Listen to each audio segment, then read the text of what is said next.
الحمدللہ رب العالمین والصلاة والسلام علی سید الانبیاء والمرسلین اما بعد فاعوذ باللہ من الشیطان الرجیم بسم اللہ الرحمن الرحیم۔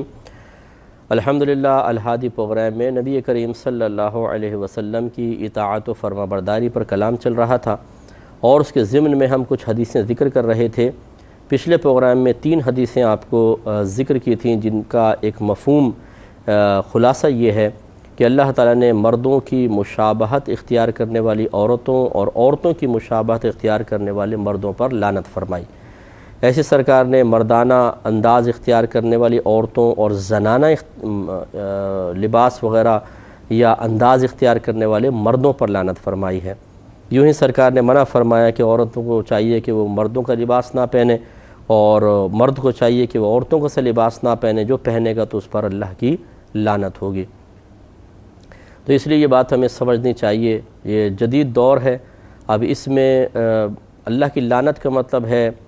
اپنی رحمت سے دور کر دینا۔ یہ میں آپ کو سمجھا رہا تھا۔ تو اب یہ جدید دور چل رہا ہے، اس میں ہم اپنی سوچ اور فکر سے کچھ نتائج مرتب کرتے ہیں۔ حدیث میں تو آیا کہ اللہ اپنی رحمت سے دور کر دے گا۔ اب ایک شخص اس طرح کے افعال میں مبتلا ہو لیکن بظاہر دنیا اس کے پاس کھنچ کر چلی آ رہی ہو تو وہ کہتا ہے کہ کہاں مجھے اللہ نے اپنی رحمت سے دور کیا ہے، یہ تو دیکھو کتنی نعمتیں مجھے مل رہی ہیں۔ اس کا مطلب یہ ہو اگر اس سے پوچھا جائے کہ آپ یہ کہنا چاہتے ہیں کہ نبی کریم صلی اللہ علیہ وسلم نے غلط فرمایا، تو معاذ اللہ ثم معاذ اللہ اگر آپ یہ کہہ رہے ہیں تو پھر تو آپ بہت زیادہ گناہ گار ہیں، اور آپ کہتے ہیں کہ اگر نہیں میرا کہنے کا یہ مطلب نہیں تھا تو پھر کیا مطلب تھا بتائیں۔ اب اس بات کو سمجھیں کہ دیکھیں بعض اوقات ایسا ہوتا ہے کہ اللہ تبارک و تعالیٰ کسی بندے کو بہت زیادہ نعمت عطا فرماتا ہے اور مطالبہ شرع یہی ہوتا ہے کہ اس کے جواب میں وہ اللہ تعالیٰ کی اطاعت، شکر گزاری اور فرما برداری کی طرف آئے۔ لیکن جب وہ نہیں آتا اور تسلسل سے گناہ کرتا ہے تو بعض اوقات ایسا ہوتا ہے کہ پھر اللہ تعالیٰ اس سے رزق کو روکتا نہیں ہے اور عطا فرماتا ہے، یعنی ناراض ہو جاتا ہے اس سے گویا کہ، اور اس کو اتنی نعمتیں اور دیتا ہے کہ وہ انہی میں مشغول رہتا ہے اور توبہ کا خیال نہیں آتا، اور پھر وہ اسی گناہ بھری زندگی میں ایک وقت آتا ہے کہ موت کا شکار ہو جاتا ہے اور توبہ کیے بغیر مرتا ہے۔ اس لیے اچھی طرح یاد رکھیں، ایک اصول ہمیں سمجھ لینا چاہیے کہ اگر کسی شخص کو کوئی نیک ہے، پرہیزگار ہے، متقی ہے اور اللہ تعالیٰ اس پر دنیا کی نعمتوں کے دروازے کھول دیتا ہے، یہ ہے اللہ کا انعام اور رحمت کہ وہ متقی ہے، وہ جو مال میں غریبوں کا حق ہے وہ ادا کر رہا ہے، زکوٰۃ بھی دیتا ہے، حج بھی کیا ہے، قربانیاں کرتا ہے، فطرے دیتا ہے، کبھی کفارہ لازم ہو تو کفارہ بھی دے دیتا ہے، غریبوں کی امداد بھی کرتا ہے، اور پھر بھی دولت آئے چلی جا رہی ہے، تو یہ اللہ کی رحمت کی علامت ہے اور وہ نیک پرہیزگار ہے۔ لیکن اگر کوئی گناہ گار آدمی ہو جو رات دن گناہ کر رہا ہے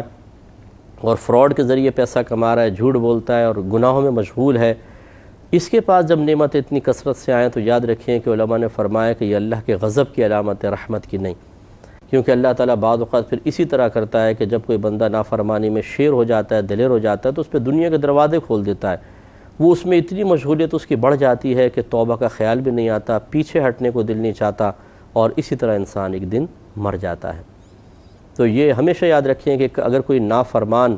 بہت بڑی آپ کو بظاہر دنیاوی نعمتوں میں نظر آئے تو حقیقتاً یہ نعمتیں نہیں ہیں، یہ اللہ کی طرف سے شکنجہ ہے جو آہستہ آہستہ کسا جا رہا ہے، اور ایک وقت آئے گا ایسا پھنس جائے گا کہ اس سے نکل نہیں سکتا۔ یہ قابل رشک نہیں ہے، قابل رحم ہے، قابل افسوس ہے، یہ عبرت کا نشان ہے جس سے ہمیں نصیحت حاصل کرنی چاہیے۔ تو اب اگر کوئی اس طرح کرتا ہے کہ مرد عورتوں کی مشابہت اختیار کر رہی ہو اور مرد اور مرد عورت کی، اور پھر ان کے پاس نعمتیں آ رہی ہوں، تو یہ نہ سمجھیں کہ وہ اللہ تبارک و تعالیٰ کی رحمت ہے بلکہ اللہ کے غضب کی علامت ہے۔ اب یہ دیکھیں آج کل کے دور میں جدید چونکہ دور چل رہا ہے، اس میں کوشش یہ ہوتی ہے کہ اللہ نے اگر مرد بنایا ہے تو ہم زنانہ چیزیں اختیار کرنا شروع کر دیتے ہیں، کانوں میں بندے پہن لیں گے، ناک میں نتھ پہن لیں گے، ہاتھ میں کڑے پہن لیں گے، یا بالوں کی حیت ایسی بنا لیں گے، بعض اوقات تو دور سے کھڑے ہو گئے ایسا لگتا ہے کہ کوئی عورت کھڑی ہوئی ہے، پونی باندھی ہوتی ہے، قریب جا کر دیکھیں تو جی مرد ہے وہ۔ تو یہ اسی طرح عورتوں کی طرح کے ڈیزائن والے کپڑے پہننا یہ سب منع ہے۔ یوں ہی خواتین ایسے لباس پہننا جو خاص دور سے دیکھنے میں مرد محسوس ہوں، اسی طرح کندھے سے اونچے بال کٹوا کر رکھنا عورت کا کہ دور سے دیکھنے میں لگے کہ مرد کھڑا ہوا ہے۔ تو ہماری بہنیں کوئی برا نہ مانے اگر وہ سن رہی ہوں، لیکن یہ آپ کے نبی ارشاد فرما رہے ہیں جن کا آپ نے کلمہ پڑھا ہے کہ ایسی عورت کے اوپر اللہ تبارک و تعالیٰ کی لعنت ہوتی ہے، اس لیے خیال کرنا چاہیے۔ لیکن یہاں ایک بات میں وضاحت کے لیے ضرور عرض کر دیتا ہوں کہ سرکار نے مشابہت اختیار کرنے والے مردوں اور مشابہت اختیار کرنے والی عورتوں پر لعنت فرمائی۔ مشابہت اختیار کرنا، اس کا مطلب ایک قصد و ارادہ ایسا ہو کہ جان بوجھ کر انسان ایسی چیزیں اختیار کرے کہ تاکہ عورتوں سے مشابہت لگے، یا عورت مردوں کی مشابہت اختیار کرے تاکہ میں مرد لگوں۔ ایک چیز تو یہ بہت ضروری ہے۔ دوسرا یہ کہ اس چیز کو اختیار وہ ایسی چیز ہو کہ دور سے دیکھنے میں مرد عورت لگے یا مرد کو دیکھیں تو وہ عورت محسوس ہو۔ اگر ایسا نہیں ہے تو پھر یہ مشابہت اس حدیث کے تحت داخل نہیں ہوگا۔ مثال کے طور پہ ہمارے گھروں کے اندر بعض اوقات جوتیاں ہوتی ہیں، مردانہ بھی ہوتی ہیں، زنانہ بھی ہوتی ہیں، اب واش روم میں پہن کے چلے گئے۔ بعض اوقات آپ نے دیکھا ہوگا خواتین کچن کی طرف جا رہی ہیں تو کسی کی بھی جوتی پہن کر چلی گئیں، بھائی کی پہن لی، شوہر کی پہن لی، تو یہ کوئی بھی دور سے دیکھ کر یہ نہیں کہے گا کہ یہ مرد لگ رہی ہے،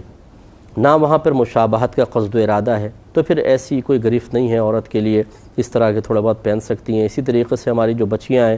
بعض اوقات یونیورسٹی کالجز جاتی ہیں، سکولز جاتی ہیں، اور ان کے پاس کنوینس نہیں ہوتا، بسوں میں جانا ہوتا ہے، ویگنوں میں جانا ہوتا ہے۔ اب اگر وہ زنانہ جوتیاں پہنتی ہیں تو اکثر نازک سی ہوتی ہیں، تو ویگن میں چڑھتے اترتے دوسروں کے پاؤں پڑنے کی وجہ سے بدیاں ٹوٹ جاتی ہیں، خراب ہو جاتی ہیں، ایڑی نکل سکتی ہے،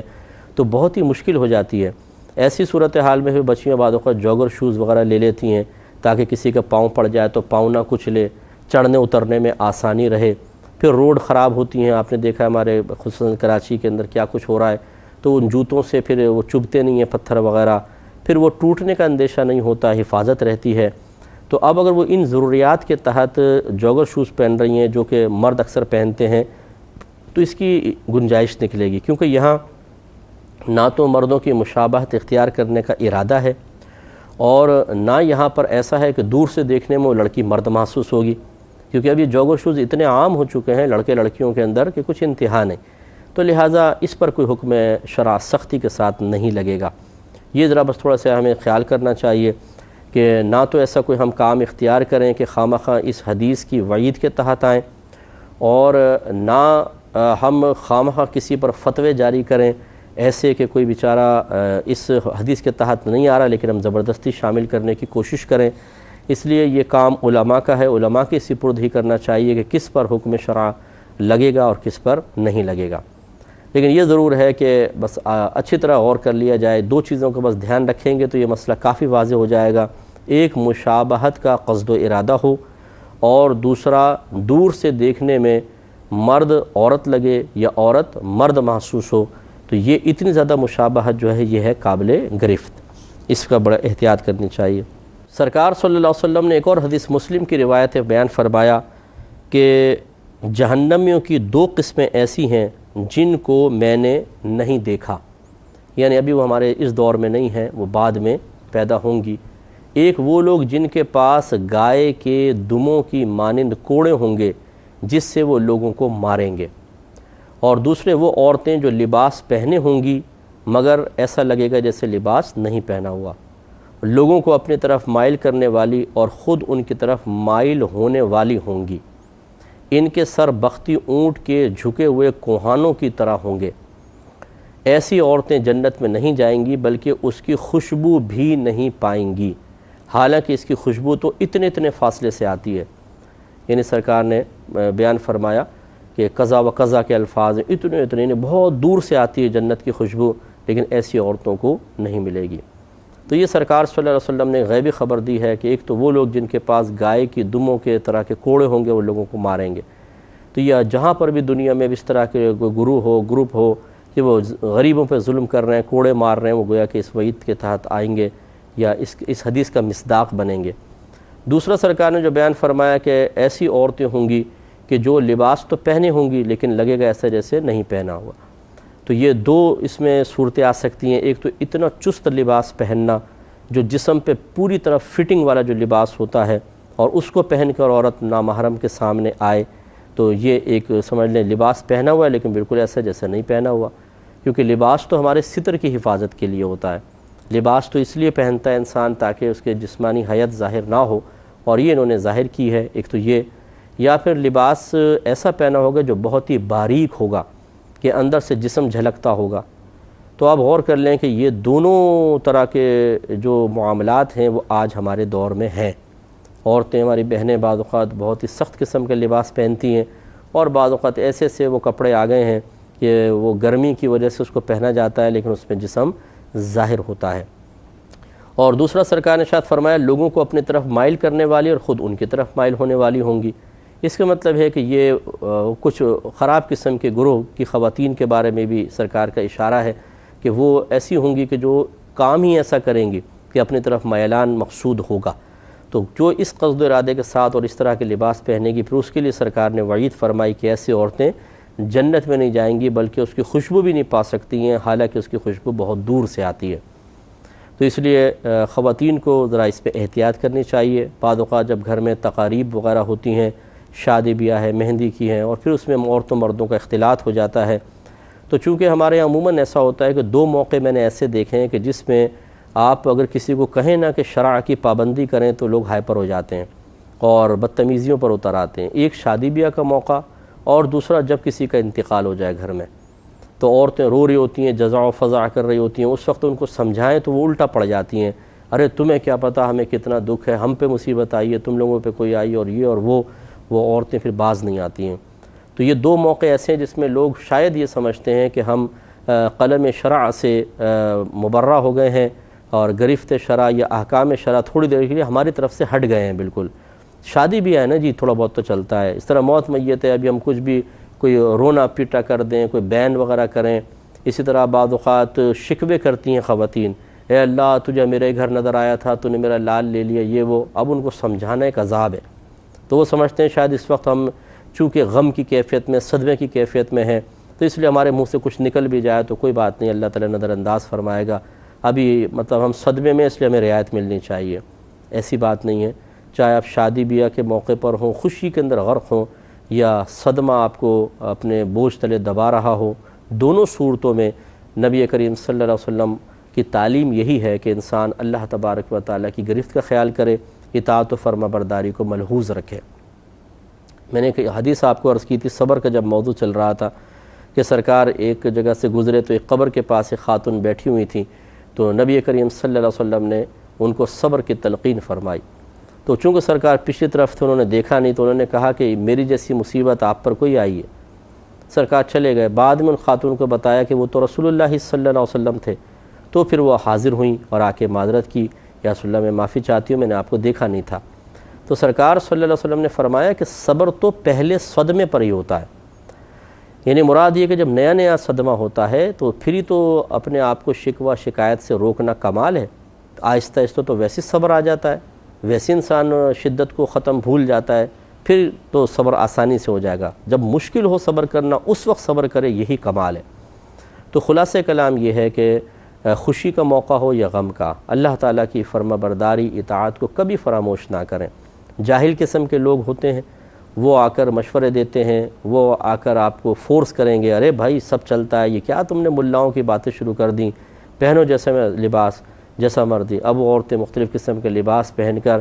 پھر وہ شادی ہال میں پہنچتے ہیں، بعض وقت مکس گیدرنگ ہوتی ہے اور بہت بد نگاہی ہوتی ہے۔ تو ہماری بہنیں جو حیا و شرم کا پیکر ہونی چاہیے، ان کو خیال کرنا چاہیے کہ کوئی نامحرم کی آپ پہ نگاہ پڑ رہے، یہ قطعاً غیر مناسب ہے، اس لیے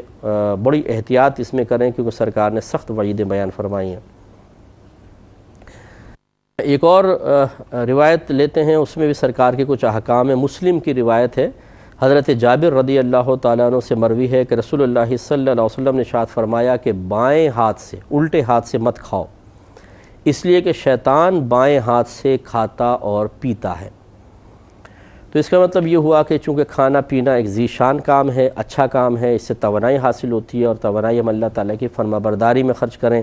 تو آخرت میں مزید انعامات ہیں، اور ہر ذیشان کام سیدھے ہاتھ سے کرنا سرکار صلی اللہ علیہ وسلم کی سنت کریمہ ہے، لہذا کھانا پینا بھی سیدھے ہاتھ سے ہی ہونا چاہیے۔